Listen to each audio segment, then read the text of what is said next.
Hello friends, आपके अपने YouTube channel test solution में आपका स्वागत है।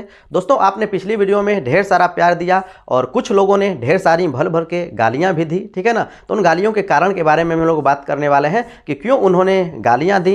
मैंने कुछ विशेष कुछ नहीं कहा था, मैंने सिर्फ आपको सपोर्ट किया था कि बीपीएससी जो टीचर्स का एग्जाम ले रहा है वो उचित कर रहा है, बढ़िया है। जो बिहार एसएससी एग्जाम नहीं ले रहा है उससे बेहतर है कि बीपीएससी ही एग्जाम ले रहा है, ठीक है ना। और ढेर सारी मुझे गालियाँ पड़ी। यदि उस वीडियो को आप देखना चाहते हैं तो उसमें बहुत सारी काम की बातें भी मैं आपको बताया हूं, तो उस वीडियो का लिंक इस वीडियो के डिस्क्रिप्शन में है, वहां से आप जाकर के देख सकते हैं। तो आज दोस्तों इस वीडियो में हम लोग बात करने वाले हैं जो आपका इसका सिलेबस क्या हो सकता है, जो बिहार टीचर्स का है इसके सिलेबस के बारे में हम लोग बात करने वाले हैं और बहुत कुछ के बारे में बात करने वाले हैं। पुनः हम लोग बात कुछ करने वाले हैं कि विरोध आप क्यों नहीं करें, क्योंकि आपका विरोध जो करेंगे ना तो इसमें आपका ही हानि होने वाला है। अब यहाँ पर गालियों के बारे में बात की जाए कि किसने गालियाँ देने की संभावना है, तो गालियाँ देने वाले दो तीन तरह के लोग हो सकते हैं। वो लोग हो सकते हैं जिन्होंने चोरी से डिग्री हासिल की है, ठीक है ना, तो उनको इसमें मौका नहीं मिलने वाला है। अब बीबीएससी एग्जाम लेगा तो इसमें चोरी की संभावना तो बहुत ही कम है, मतलब 0.01% की आपको यहाँ पर संभावना है। 1% मानकर चलिए कि 1% आपको, तो इसमें चोरी वाले बहुत सारे लोग हैं, हजारों की संख्या में चोरी वाले हैं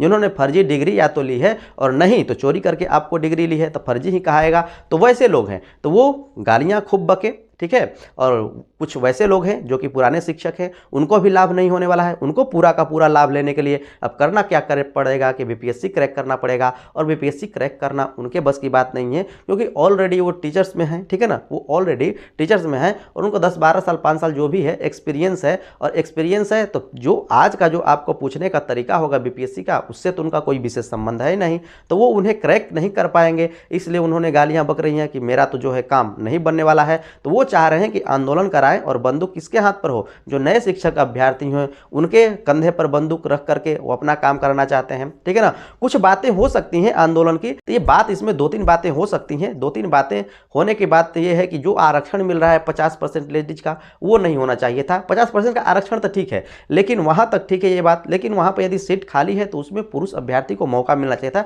इसके लिए विरोध बिल्कुल जायज है, विरोध कर सकते हैं, ठीक है ना। इसमें आपको कोई दो मत नहीं है कि ये विरोध योग्य बात नहीं है। और यहाँ पर एक बात और भी है कि जो आपको यहाँ पर मिल रहे हैं मौके, 3 मौके, ये 3 मौके बहुत कम है। यहाँ पर उसे बढ़ा कर दिया था, जब तक एज है तब तक आप जब भी आएगा मौका आपके पास है, आप 3 बार से अधिक बार मौका दे सकते हैं, मतलब मौका में आपको है। तो यहाँ पर जो आपको बीपीएससी है उसमें भी इतने कम मौके नहीं है, 3 बार मौके नहीं है, तो इसमें आपको ये लिमिटेड नहीं करना चाहिए था। ये कुछ बातें हैं जो कि निगेटिव पॉइंट है, नहीं होनी चाहिए थी, इसके लिए विरोध होना जायज़ है और विरोध होना चाहिए। ये जो लिमिटेशन है इसे सरकार को जरूर हटाना चाहिए, ठीक है। तो ये आपको बातें हैं, हम लोग सब कुछ के बारे में बात करने वाले हैं, इसके सिलेबस के बारे में बात करने वाले हैं कि संभावित सिलेबस क्या हो सकता है। तो अंत तक आप बने रहिएगा, सब कुछ के बारे में हम लोग बात करने वाले हैं। और दोस्तों आप एग्जाम से घबराइए नहीं। एग्जाम में देखिए बीपीएससी तो होता यूं तो हार्ड है, एग्जाम लेता हार्ड है, इसमें आपको कोई दो मत नहीं है। लेकिन जो आपका टीचर्स का एग्जाम लेने वाला है ना, क्वेश्चन तो अच्छे होंगे लेकिन आपका जो उसका कट ऑफ है काफी कम होने वाला है। यदि पिछले टीचर्स के एग्जाम के बारे में हम लोग देखें और उसके सिलेबस के बारे में देखें तो आपको कुछ विशेष नहीं है, ठीक है ना, उसे आप आसानी से क्रैक कर लेने वाले हैं। आपका कट ऑफ बहुत कम रहने वाला है, तो ये आपको टेंशन नहीं होनी चाहिए। सब कुछ के बारे में हम बात करेंगे, ठीक है ना। तो यहाँ पर आप अपने कंधे पर उनका बंदूक नहीं थामिए, आप उसमें आपको करना है दो बातों के लिए आपको तो निश्चित है कि इसका विरोध करना है ताकि नियमावली में कुछ परिवर्तन हो सके, ठीक है ना, क्योंकि ये जरूरी नहीं है, ये अच्छी बात नहीं है। 50% आरक्षण ठीक है, मिल रहा है, मिलने दीजिए, लेकिन वहाँ पर यदि न है उपलब्ध तो वहाँ पर जो पुरुष है पुरुष को भी मौका मिलना चाहिए। और मुझे भी पता है आप एग्जाम से भाग नहीं रहे हैं। जो आपका यहाँ पर केवीएस का तैयारी किया है, जो सीटेट का तैयारी किया है, जो DSSB का तैयारी कर रहा है, उसके लिए ये एग्जाम बहुत बड़ी बात नहीं है, बहुत ही आसान आपको होने वाली है। मेरा विश्वास मानिए, सिर्फ आप अपना प्रिपरेशन कीजिए और कट ऑफ काफ़ी ही आपका कम रहने वाला है। कट ऑफ के बारे में बात करेंगे कि जो आपका हेडमास्टर का कट ऑफ था कितना था, आपका कट ऑफ कितना बढ़ सकता है, उससे अधिक आपको 60% तो कभी कट ऑफ होने ही वाला नहीं है कि 60% इसका कट ऑफ जाए। जब भी होगा 60% से कम होगा, कितना होगा आगे चल करके हम इसमें बात करते हैं। तो आपको नियोजित शिक्षक भटकाएंगे, आपको भटकना नहीं है।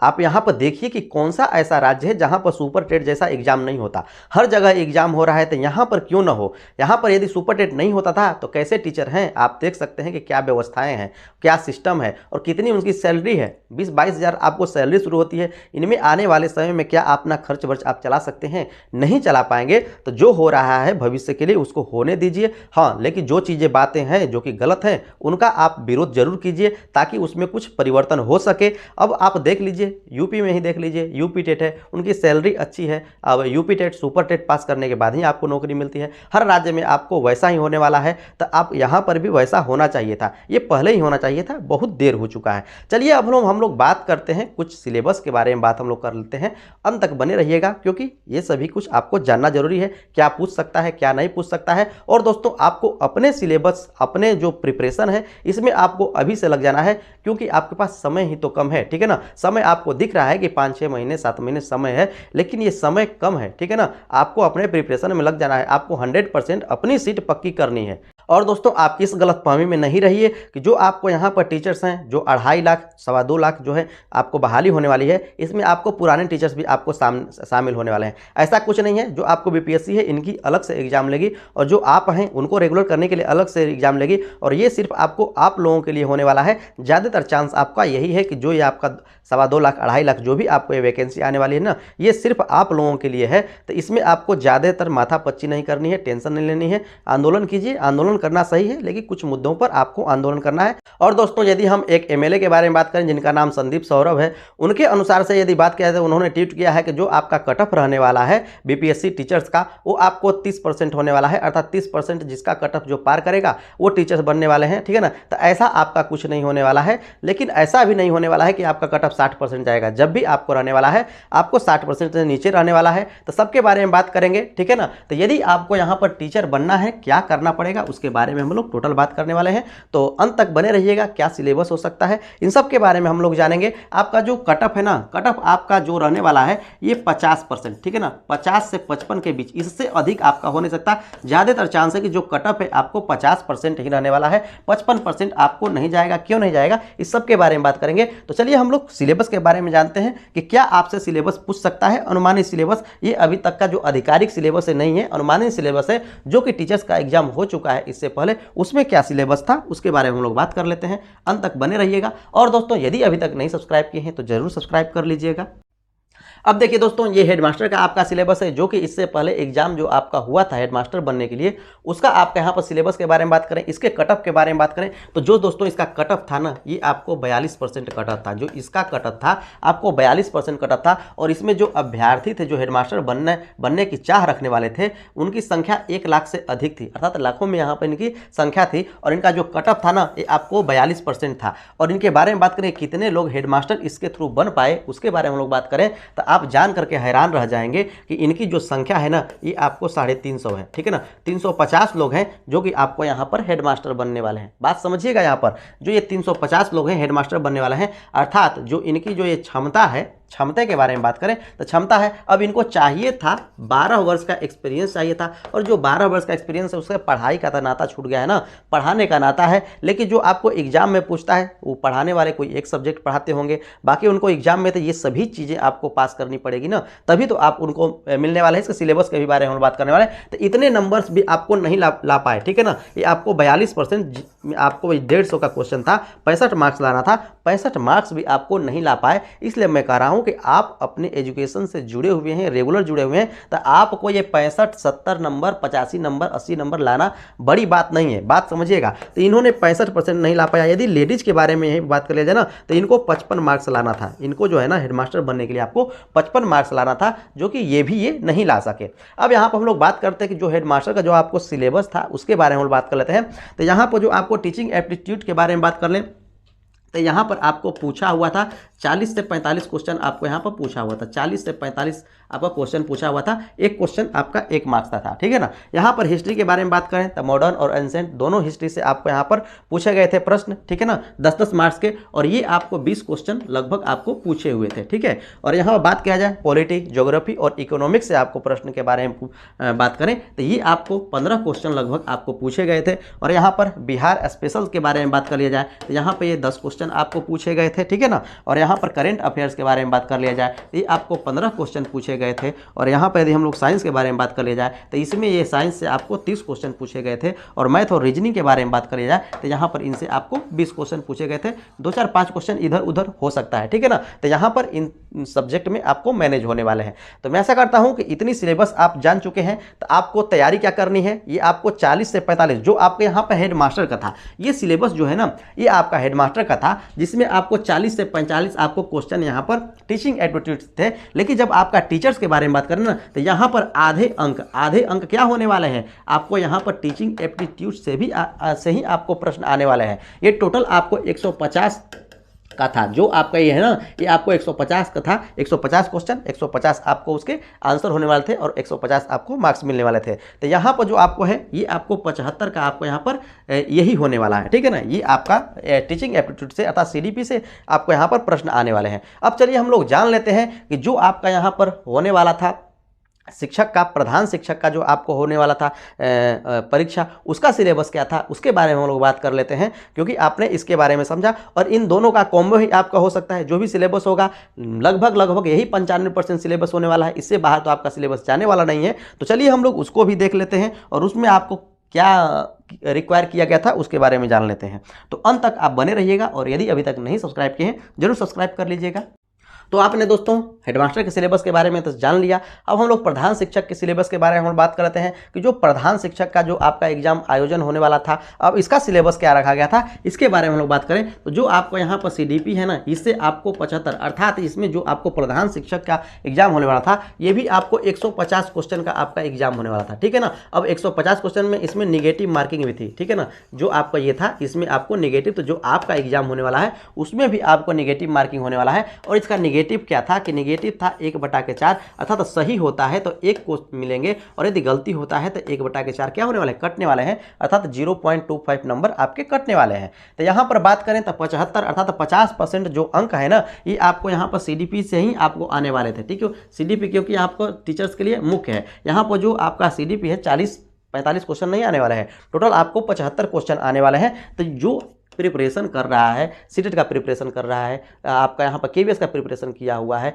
DSSB का प्रिपरेशन किया हुआ है, अब उसके लिए इस सीडीपी में इतना बहुत मायने रखता है और आसानी से कट ऑफ पार करने वाला है। और यहाँ पर कट ऑफ जो होने वाला है 60 नहीं होने वाला है, अर्थात 60% कट ऑफ नहीं होने वाला है। 90 नंबर लाने की यहाँ पर कट ऑफ नहीं होगी, मिनिमम कट ऑफ होगी। अब यहाँ पर 42% भी नहीं होगी, 42% से आपको ऊपर ही होने वाली है, ठीक है ना। अर्थात 50-55 से अधिक आपको कट ऑफ नहीं होगा। क्यों नहीं होगा इसके बारे में भी हम लोग बात करने वाले हैं। यहाँ पर हिस्ट्री के बारे में बात करें तो हिस्ट्री आपको 2 तरह से पूछा जाता है प्रश्न, मॉडर्न और एंशिएंट हिस्ट्री। 10-10 नंबर का आपको क्वेश्चन पूछे जाते हैं और टोटल 20 क्वेश्चन आपको यहाँ से पूछे जाते हैं हिस्ट्री से। हिस्ट्री बहुत ही महत्वपूर्ण टॉपिक है बीपीएससी के लिए, तो इससे प्रश्न आपको बनते ही हैं। यहाँ पॉलिटी के बारे में बात करें तो पॉलिटी से भी आपको 10 क्वेश्चन बनते हैं। और आपको करंट अफेयर के बारे में बात करें तो करंट अफेयर से आपको 15 क्वेश्चन बनते हैं, ठीक है ना। और यहाँ पर मैथ्स और रीजनिंग के बारे में बात करें तो ये आपको 10 क्वेश्चन बनते हैं, ठीक है ना, जो आपको सिलेबस था। साइंस के बारे में बात करें तो इससे भी आपको यहाँ पर 10 क्वेश्चन थे। और यहाँ पर हम लोग बात करते हैं ज्योग्राफी और इकोनॉमिक्स, तो इनसे भी आपको 10 क्वेश्चन बनने वाले थे।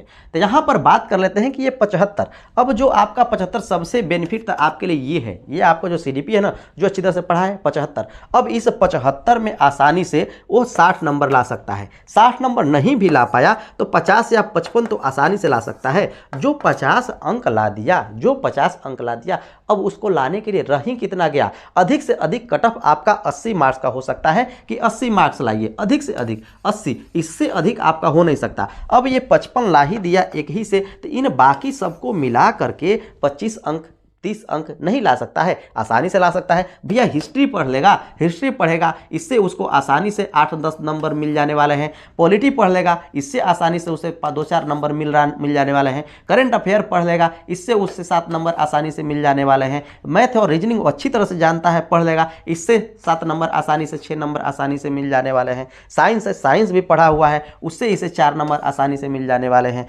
ज्योग्राफी पढ़ लेगा, इकोनॉमिक्स पढ़ लेगा, इससे इसे 3 नंबर 4 नंबर जो भी है आसानी से मिल जाने वाले हैं। इन्हें जोड़ लीजिए, 4 3 7 7 6 13 13 7 20 20 5 25 और ये आपका यहाँ पर हो जाएगा 32 33 नंबर। तो आसानी से वो क्रैक कर जाने वाला है। बस यहाँ पर इसमें आप 33 और जोड़ दीजिए तो कितना होने वाला है, आसानी से मिल जाने वाला है, आसानी से कट ऑफ आपको पार कर जाने वाला है। तो इतना कुछ ये सभी चीज़ें तो उसे अच्छी तरह से पता है।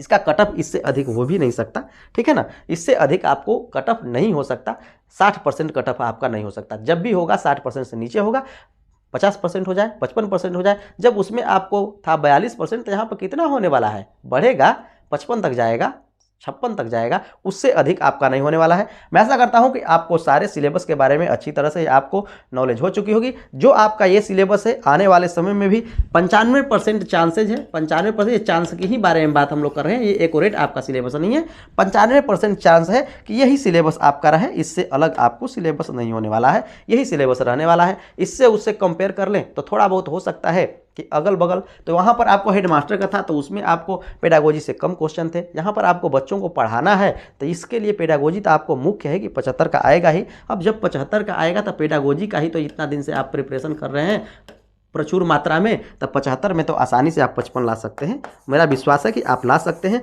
और आप आसानी से बीपीएससी को क्रैक कर पाएंगे। मैं आशा करता हूं कि आज का सेशन दोस्तों आप लोगों को बहुत ही बढ़िया लगा होगा, और यदि बढ़िया लगा है तो लाइक शेयर सब्सक्राइब जरूर कर लीजिएगा, ठीक है ना। और इसी तरह से अपने दोस्तों में शेयर कर दीजिएगा, और हो सके तो गाली नहीं बकिएगा, बक सकते हैं तो मैं कुछ कर भी नहीं सकता, जो इच्छा। तो चलिए मिलते हैं हम लोग नेक्स्ट इंटरेस्टिंग वीडियो में। आज के लिए इतना ही, देखने के लिए धन्यवाद।